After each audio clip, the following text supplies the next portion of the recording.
Listo. Dios les bendiga, gracias por estar conectados y quiero también bendecir a aquellas personas que han aceptado la invitación de cada uno de nuestros anfitriones en este tremendo momento que vamos a tener. Hoy vamos a hablar acerca de victorioso y es la victoria que Dios te ha dado a través de la decisión que has tomado de venir a Jesús y aceptarle como tu único y del suficiente Salvador de tu vida. Qué bueno que en este tiempo nos estés acompañando. Quiero bendecir también a los anfitriones que han dispuesto sus hogares, que han dispuesto la sala de su casa, el comedor para estar allí, o que han dispuesto su TV, han dispuesto su computadora o su celular. ¿Para qué? Para que otra persona y su propia familia conozca de Jesús. Quiero orar por ti en esta tarde, en este momento, y quiero que sepas que Dios tiene un regalo especial para ti, que Dios quiere tomar tu vida y quiere llevarte a la victoria. Padre Celestial, en este momento, Dios, te pido que tomes el control, que tú te derrames de una manera sobrenatural, no solamente en este lugar, sino también en cada uno de los que están allí, Padre. Toma el control de las mentes y de los corazones, Padre amado. Oh Dios, glorifícate, Dios mío, en este momento, Dios. Permite que tu palabra llegue al corazón, Padre. Permite que cada corazón pueda ser tocado por el poder de tu Espíritu Santo. Que cada vida pueda ser transformada por la presencia de tu Espíritu Santo. En el nombre de Cristo Jesús te doy gracias, Padre,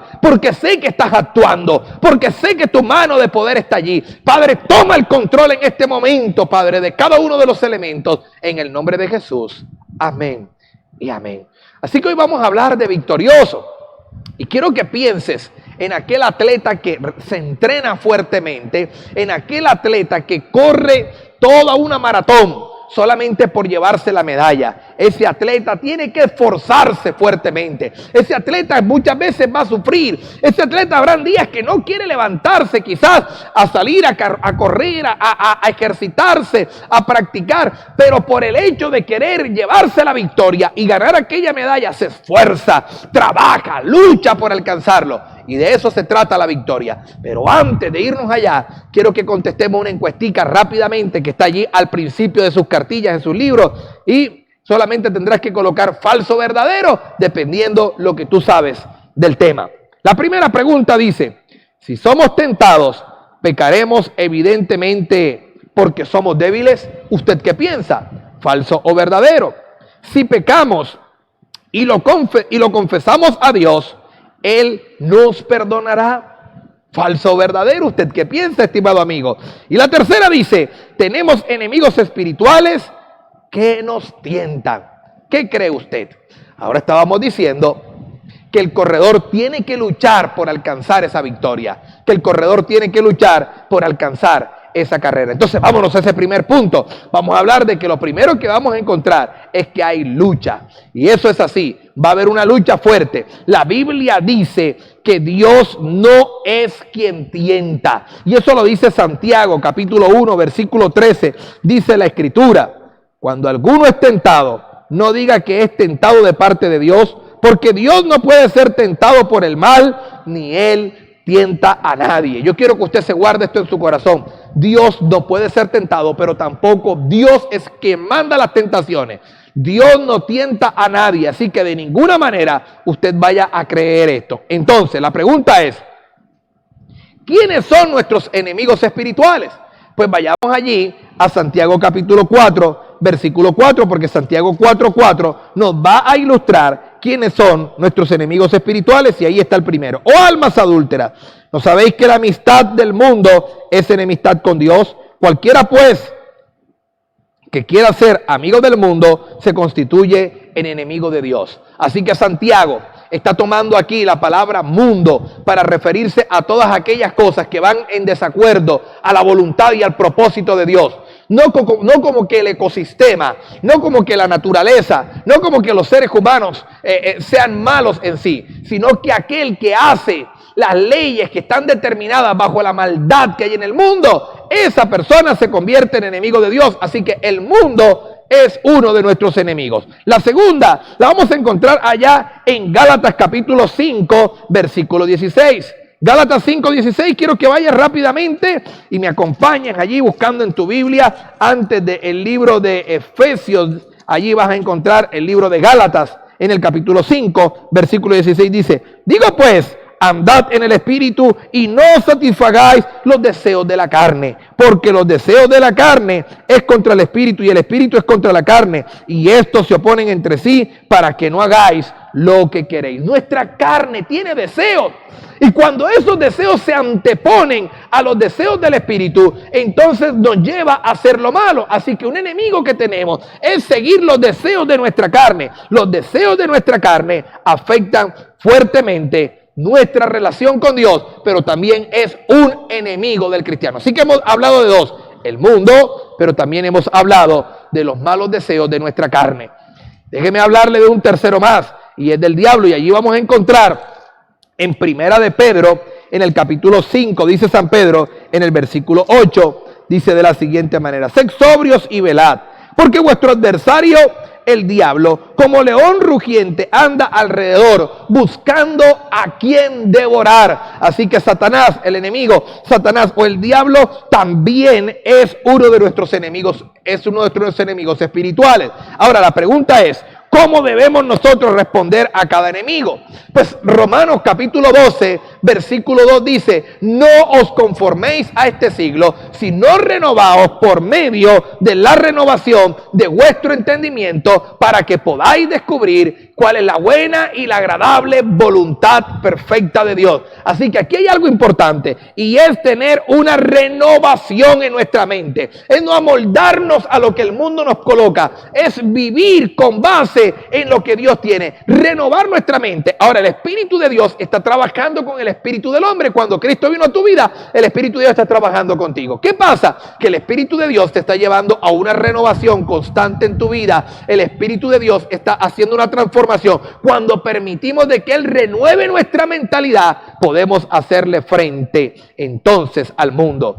La otra la encontramos allí en Gálatas capítulo 5, versículo 16. Gálatas 5, 16 nos dice, andad en el Espíritu y no satisfagáis los deseos de vuestra carne. Así que Gálatas nos está diciendo que debemos de obedecer a Dios y andar en el Espíritu. Cuando andamos en el Espíritu, no obedecemos los deseos de nuestra carne, no seguimos la influencia de nuestra carne, sino que somos guiados por el Espíritu de Dios. De esa manera le hacemos frente a los deseos de nuestra carne. ¿Cómo? Siguiendo los deseos del Espíritu de Dios que ahora está morando dentro de nosotros. Pero hay otra más allí. ¿Cómo le hacemos frente a Satanás, al diablo? Bueno, déjeme decirle que tenemos que ir allí a Santiago nuevamente en el capítulo 4, en el versículo 7. Santiago 4, 7 dice, someteos pues a Dios, resistid al diablo y él huirá de vosotros. Y eso de someterse a Dios es vivir bajo obediencia de Dios. Cuando nos sometemos a Dios, cuando somos obedientes a Dios,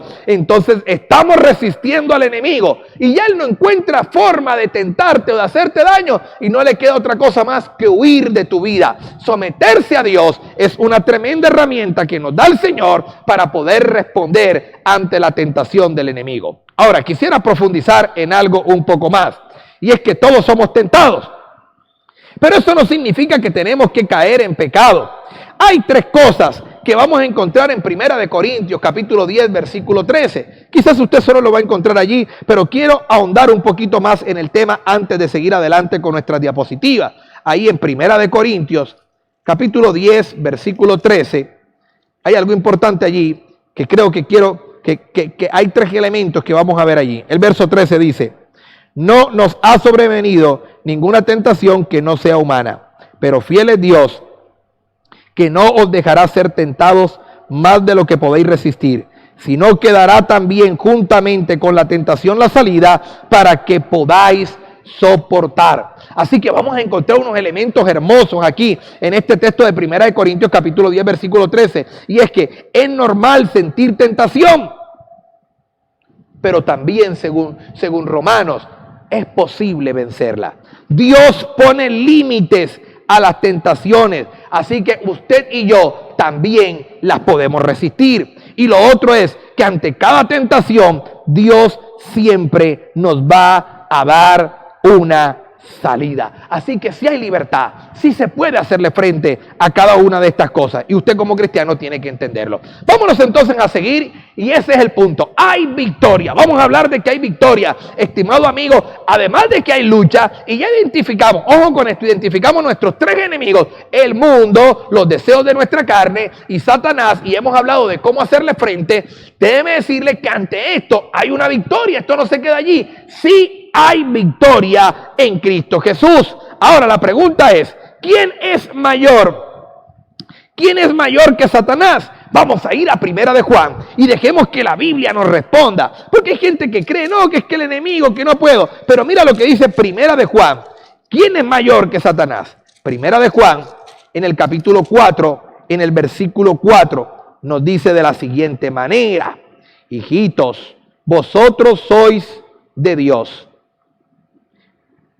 y los habéis vencido, porque mayor es el que está en vosotros que el que está en el mundo. ¿No te parece grandioso este texto?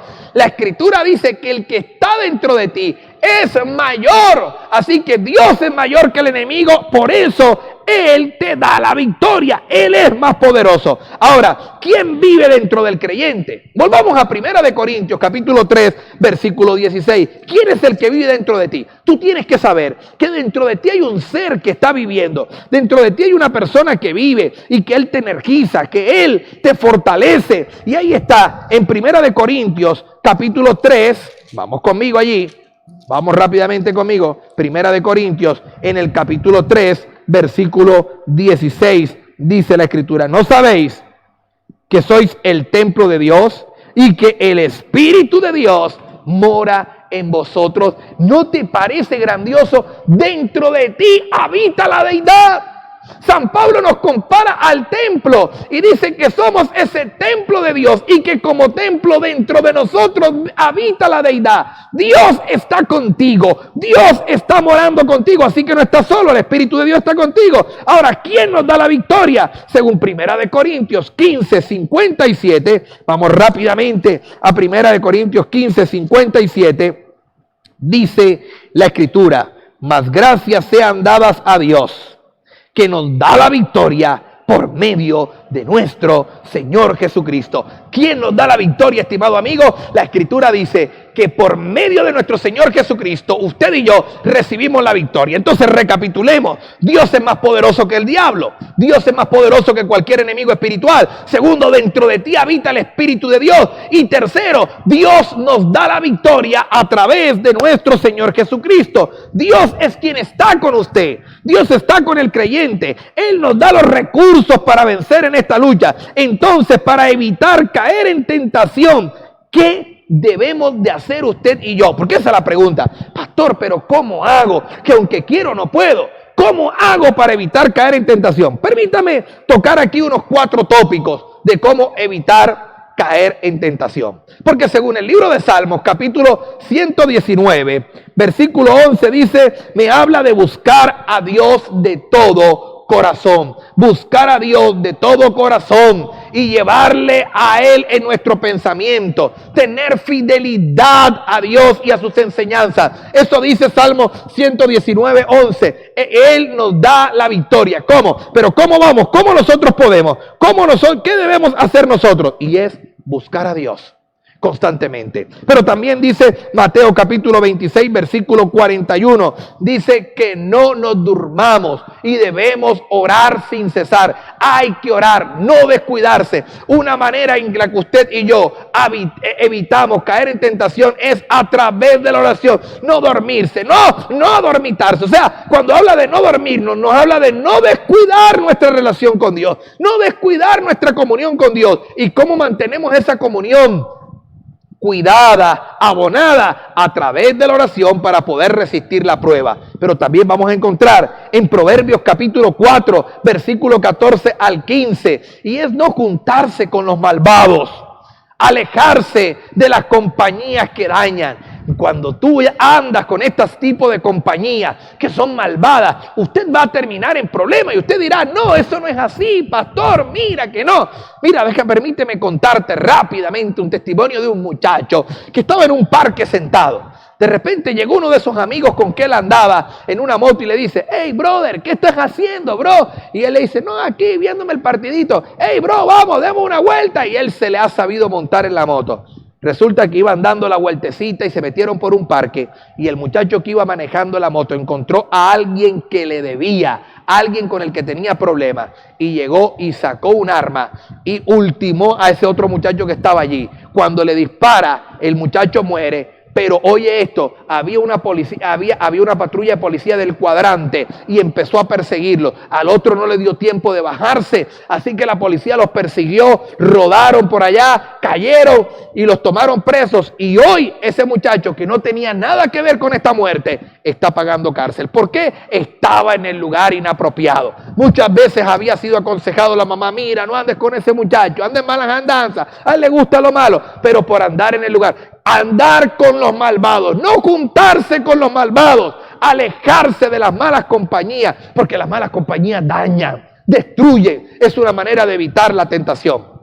Y el otro es, el punto 13 de tu cartilla, está allí, según 2 de Timoteo, capítulo 2, versículo 22, dice, no dejarse llevar por las tentaciones, buscar la justicia, buscar el amor y buscar la paz. Así que aquí hemos encontrado 4 puntos interesantes de cómo nosotros hacerle frente, de cómo nosotros debemos de enfrentar la tentación. Aquí hay unos puntos importantes, ¿sí? Porque aquí vamos a encontrar unos recursos. Y esto que acabo de hablar son recursos que nos ayudan a evitar la tentación. Ojo con eso.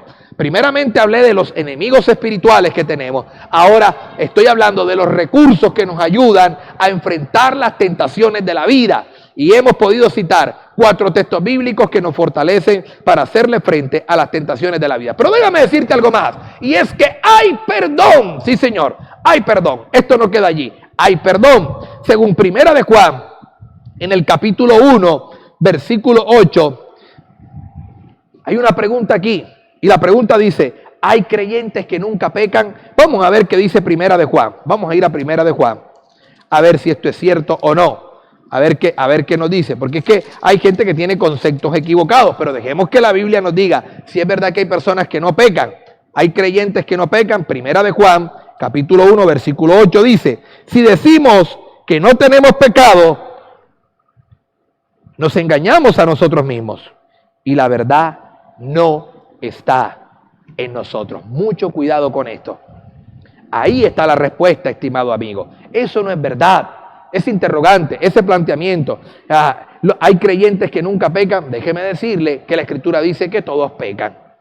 Así que al pecar va a pasar algo. Y es que la comunión entre Dios y el creyente se rompe. Es como cuando tú tienes un celular y por algún momento, por algún motivo, entras a cierta zona donde no hay cobertura y te quedas sin señal. Quedas incomunicado. No puedes usar el chat, no puedes usar nada. Exactamente, no vas a poder. ¿Por qué? Porque estás sin señal. Bueno, cuando tú pecas es como quedarte sin señal. Es como que se caiga la red. No puedes comunicarte con Dios. Tu pecado te va a alejar. Rompe esa comunión con Dios. ¿Sí?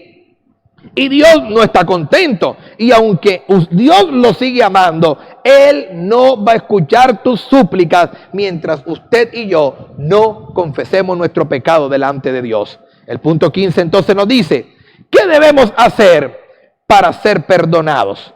¿Qué debemos hacer usted y yo para ser perdonados? 1 de Juan, capítulo 1, versículo 9 dice, si confesamos nuestros pecados, Él es fiel y justo para perdonar nuestros pecados y limpiarnos de toda maldad. Mira qué tremenda bendición. Si confesamos nuestros pecados, ¿qué debemos hacer? Confesar nuestros pecados, reconocer nuestros pecados ante Dios. Cuando reconocemos nuestros pecados ante Dios, Dios será fiel y justo para perdonarlos. Ahora, ¿cómo debe ser la confesión? Aquí quiero hacer otro interrogante. ¿Cómo debe ser la confesión?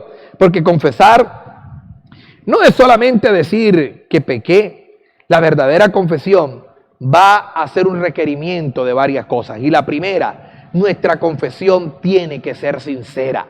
Hay que ser sinceros delante de Dios, no omitir, no tratar de justificarte. Si tú sientes que has pecado, comenzaste esta nueva vida en Cristo, pero dices, pastor, no voy a ser capaz, no puedo porque he pecado. La Escritura ya nos dijo a nosotros en 1 de Juan, capítulo 1:8, que Dios perdona, en 1 de Juan 1:9, que Dios perdona nuestros pecados. Ay, ¿cómo me voy a acercar? Voy a ser sincero. Sé sincero, Dios, me gustó, lo hice, no pude contenerme, qué sé yo. Sea sincero delante de Dios, pero dígale a Dios con sinceridad. Sea sincero, es lo primero. Lo segundo, estar arrepentido. Y estar arrepentido es el arte de no querer volver a cometerlo. Porque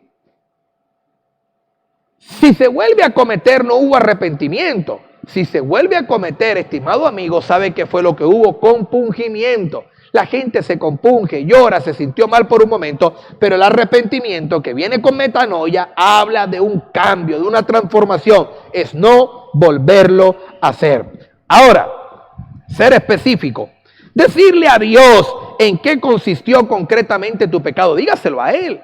De hecho, mire, por más terrible que haya sido su actitud o su pecado, por más terrible que haya sido su conducta, no te preocupes, estimado amigo. A Dios nada lo impresiona. ¿Sabes por qué nada lo impresiona? Porque Dios, antes de que lo hicieras, aún ya lo sabía lo que iba a suceder. Dios lo conoce, pero está esperando de que tú seas sincero y le hables y le comentes lo que ha ocurrido. Pero sea específico, dígaselo a Dios. Lo otro, hacerlo pronto. Apenas usted se dé cuenta que ha pecado, usted debe de confesarlo. De lo contrario, usted está expuesto a caer en más pecado. Usted descubre de algún momento que usted lo hizo, en ese mismo instante confiéselo. ¿Por qué? A veces para tratar de tapar una mentira y que decir otra mentira más. Entonces se empieza a tejer una cantidad de situaciones. No, confiesa tu pecado inmediatamente. Es lo que debe de hacer. Rápidamente, te das cuenta, confiésalo. Y lo otro, aceptar el perdón.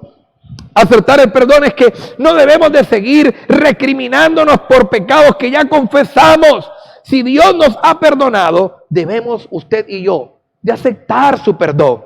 Acepte el perdón de Dios. Dele gracias a Dios por haberlo hecho. Hay gente que no sé qué concepto tiene de Dios. Tienen un concepto de un Dios tan malo, un Dios golpeador, un Dios tan recriminador y señalador que les cuesta en su mente poder aceptar que Dios te perdonó. Si tú vienes genuinamente delante de Dios, ten la plena seguridad, estimado amigo, que Dios te perdona. No sientas temor, Dios te perdona. Acércate genuinamente, que Dios va a estar contigo. El perdón de Dios va a estar sobre ti, su gracia sobre ti, pero acéptalo. Deja de culparte cuando ya Dios te perdonó. No permitas que nadie te culpe por ese pecado. Deja que Dios siga obrando en tu vida. Y el punto 16 de sus cartillas, ahí en 1 de Juan, capítulo 1:9. ¿Qué sucede cuando confieso mi pecado? Pues vamos a leerlo, porque hay dos cosas que suceden cuando confieso mi pecado.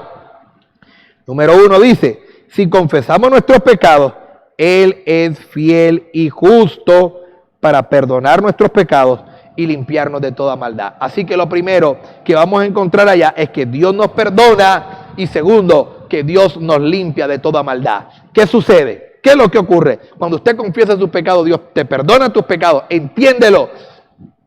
No permitas que nadie más te vuelva a señalar. Dios perdona tus pecados. Extiende su mano. ¿Y sabes qué hace ahora? Dios te limpia. Dios te lava. En otras palabras, eres libre de pecado. No tengas más temor. No dejes que nadie te señale. Resumamos lo que hemos hablado en esta tarde. Vamos a resumir. Lo primero que quiero resumir está allí. ¿Quiénes son nuestros enemigos? ¿Quiénes son nuestros enemigos? A ver, recuerda, por favor. ¿Quiénes son nuestros enemigos espirituales? Fue lo primero que estuve hablando. Son tres. Déjame decirte que son tres. Si quieres, por favor, postea, escribe. Yo quiero que escribas allí. Vamos a ver qué tan atento has estado. Postea. ¿Cuáles son nuestros tres enemigos espirituales? ¿Cuáles son? Recuérdame, por favor. Vamos a ver, yo quiero saber quién es el primero que postea allí. ¿Quiénes son nuestros enemigos espirituales? Recuerda que dijimos que el primero era él. Muy bien, si lo pensaste y dijiste que era el mundo, entonces estás bien, estás en lo correcto. Quiere decir que has estado muy atento a lo que dice la Escritura en este día. Número 2, encontramos que es nuestra naturaleza pecaminosa, nuestra carne. Si pensaste en que es nuestra carne, muy bien, tú estás atento. Gracias por escribir, gracias por conectarte, gracias por estar atento allí. Número 3. ¿Quién es? A ver, ¿quién es nuestro adversario? Nuestro adversario, recuerda que dice que anda como león rugiente buscando. ¡Es correcto! Ese es el diablo, nuestro tercer enemigo espiritual. Así que muy bien, gracias por estar atento allí. Así que esto es lo primero que estuvimos viendo. Pero hay algo más. ¿Qué recursos tenemos para vencerlos? ¿Qué recursos tenemos usted y yo para vencer las tentaciones del enemigo? Y número 1 es buscar a Dios y buscarlo de todo corazón. También estuvimos hablando de oración, buscar a Dios, y hablamos de oración. Apartarse de las malas compañías, apartarse de las malas compañías, buscar la justicia, el amor y la paz son recursos que vamos a tener usted y yo para hacerle frente a las tentaciones. Ahora, lo último que queremos resumir aquí es, si pecamos, ¿qué debemos hacer para ser perdonados? Si pecamos, ¿qué debemos hacer? ¿Qué pasa? Si pecas, ¿debes dejar la iglesia? ¿No voy a seguir asistiendo más? ¿Me voy a esconder? ¿Ya no voy a saludar a la gente? ¿Ya no voy a saludar al pastor? ¿Qué tú vas a hacer si pecas? No. Confesar tus pecados delante de Dios. Confiésalo delante de Dios. Ven a Jesús. Confiésale tus pecados y reconoce tus pecados. Cuando reconozcas tus pecados y lo confieses delante de Dios, Dios perdona tus pecados. Pero espérate un momentico, quiero que te detengas un momentico allí. ¿Sabe una cosa, estimado amigo? A veces no será suficiente solamente confesarle el pecado a Dios. ¿Cómo, pastor? Claro que sí. No será suficiente a veces solamente confesar tu pecado a Dios. Muchas veces cuando nuestro pecado le ha hecho daño a personas que están a nuestro alrededor y hemos dañado a otros, nos va a tocar ir donde ellos y pedirles perdón y confesarles nuestra mala acción para sanar ese corazón de esa otra persona. Se trata de eso. Muchas veces, no solamente nuestro pecado es un atentado, primeramente en contra de la santidad de Dios, pero segundo, nuestro pecado también daña al ser humano y a otras personas. Entonces tenemos que recurrir a ellos y pedirles perdón también. Hay que hacerlo. Debo buscar a esa persona, debo pedirle también perdón a ella. Y ahí sí vamos a tener la claridad de que Dios ha perdonado nuestro pecado. Muy bien, antes de irnos al challenge, vamos a regresar al falso y verdadero. Y después rápidamente nos vamos al challenge. Pero vamos ahí al falso y verdadero. Falso y verdadero, esto estuvo bien bueno. Vamos a ver qué tal te fue en la respuesta. Vamos a ver qué tal te fue. Y por favor, si estás ahí atento, yo quiero que me escribas un falso y verdadero en el chat. Si la primera, escribe por favor 1 más la letra, si es verdadero o falso. 2 más la letra, si es falso o verdadero. 3 más la letra, si es F o B, dependiendo de tu respuesta. La primera decía, si somos tentados, pecaremos inevitablemente porque somos débiles. Pues yo creo que después de haber leído la Escritura y de haber entendido la palabra en este día, la Escritura me dice que es negativo, porque Dios nos da la fortaleza, el Espíritu de Dios vive entre nosotros y nos ayuda a vencer. Así que la respuesta es falsa. Muy bien, la segunda decía, si pecamos y lo confesamos a Dios, Él nos perdonará. Si contestaste verdadero, quiere decir que tu respuesta está correcta, porque Dios nos va a perdonar. Y la tercera dice, ¿tenemos enemigos espirituales que nos tientan? La respuesta es sí, total, verdadera. Recuerda esos 3 enemigos que estuvimos hablando, así que la respuesta es verdadera. Sí hay enemigos espirituales que tientan nuestra vida. Pero estimado amigo, vámonos al challenge de esta semana. Vámonos al challenge. El challenge, porque hay desafíos. Vamos acá. Mira, ¿qué es lo que va a hacer? De que esta palabra que tú has escuchado la pongas en práctica, la vivas. Bueno, estos desafíos que tenemos para esta semana. Así que si tú eres una persona que quieres ir a tope, si tiene sentido lo que te he dicho, si tú eres una persona esa que quiere ir a fuego, que arde pasión en tu corazón, de que te estás enamorando de Dios, estos desafíos van a caer súper bien. Vámonos al primer desafío. Y allí tengo la plantilla de los desafíos para esta semana. ¿Y qué es lo que vamos a hacer? Bueno, en esta semana, primeramente, pida a Dios en oración por algún amigo, por un compañero, por un vecino suyo que necesite conocer a Jesucristo. Sí, la semana pasada oramos por un familiar. Ahora vamos a orar por un amigo, por un vecino, hasta por un enemigo tuyo que necesite conocer a Dios. Pídeselo a Dios, órale a Dios. Esta semana, escribe allí por favor, por quién vas a orar. Ahí hay una columna derecha en tu cartilla donde tú puedes escribir por quién vas a orar. Y esta semana, cada vez que tengas tu tiempo con Dios, tus 30, tus 20 minutos, tu hora con Dios, órale a Dios por esa persona para que Él también pueda conocerle. Eso será hermoso. Ahora, el segundo desafío que tenemos en esta semana tiene que ver con memorizar los siguientes 15 libros del Nuevo Testamento, repasando los 12 que aprendimos la semana pasada y yéndonos con estos 15 del día de hoy.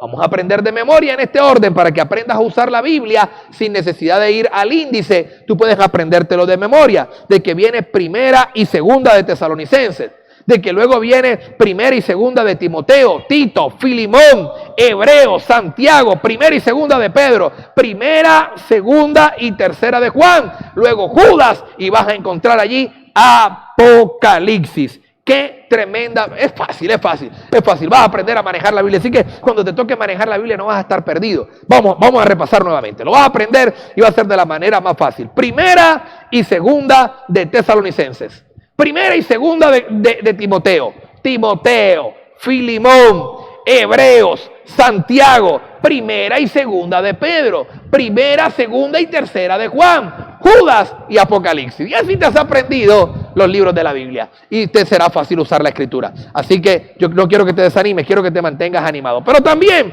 vamos a leer en esta semana, a partir de que hoy viste este video, a partir del día de mañana vamos a leer un capítulo diario del Evangelio según San Juan. ¿Qué capítulo vamos a leer? Vamos a leer desde el capítulo 15 al 21. Así que el día de mañana, después de haber visto este video, o hoy en la noche antes de dormir, si así lo deseas, lee San Juan capítulo 15 y así sucesivamente. El siguiente día vas a leer el 16, el siguiente día el 17, el 18 y comparte con tu anfitrión cualquier pregunta que tenga, compártela con él, va a ser de mucha bendición. Y el tercer desafío que está en la siguiente diapositiva, tercer desafío, ¿cuál es? El cuarto desafío que tenemos, el cuarto challenge, lo encontramos allí y es memorizar Primera de Juan capítulo 1 versículo 9. Si confesamos nuestros pecados, Él es fiel y justo para perdonar nuestros pecados y limpiarnos de toda maldad. Si confesamos nuestros pecados, Él es fiel y justo para perdonar nuestros pecados y limpiarnos de toda maldad. Primera de Juan capítulo 1 versículo 9. Esto será glorioso, así que ánimo, ya estamos en el tercer paso y estamos conociendo a la persona más hermosa que partió la historia en dos, a nuestro Señor Jesucristo y lo que Él vino a hacer en nuestra vida. Les bendigo grandemente, permítame orar por usted antes de despedirme y dejar que el Espíritu de Dios ministre tu vida de una manera especial. Padre Celestial, gracias por haberme permitido compartir tu palabra con cada uno de los amigos que están aquí en este día. Te pido que tu palabra corra como un río, fortalece su corazón, su espíritu y sus vidas. Permíteles, oh Dios, tener un encuentro especial contigo en el nombre de Jesús. Y que esta semana ellos puedan recibir de tu presencia. Si alguno de ellos necesita una sanidad, un milagro, ministra sus cuerpos, sana su cuerpo, Padre de la gloria. Aquellos que tienen puertas cerradas, te pido que abran las puertas. Aquellos, Dios mío, que han sentido en su mente que tú no puedes perdonarles, que ellos puedan experimentar hoy la verdad del perdón y puedan entender que en ti, en tu nombre hay perdón y hay sanidad. En el nombre de Jesús. Amén y amén. Que Dios les bendiga. Estuvo con ustedes su pastor Samuel Montes y quiero recordarles nuestra invitación es este domingo. Si se puede venir a la iglesia. Este domingo, nuestro primer servicio presencial 8 de la mañana. De 8 a 9 de la mañana. Y nuestro segundo servicio presencial arranca a las 10 de la mañana, de 10 a 11. No te lo pierdas, va a estar glorioso. Hay una palabra explosiva de Dios para tu corazón. Que Dios te bendiga y nos vemos.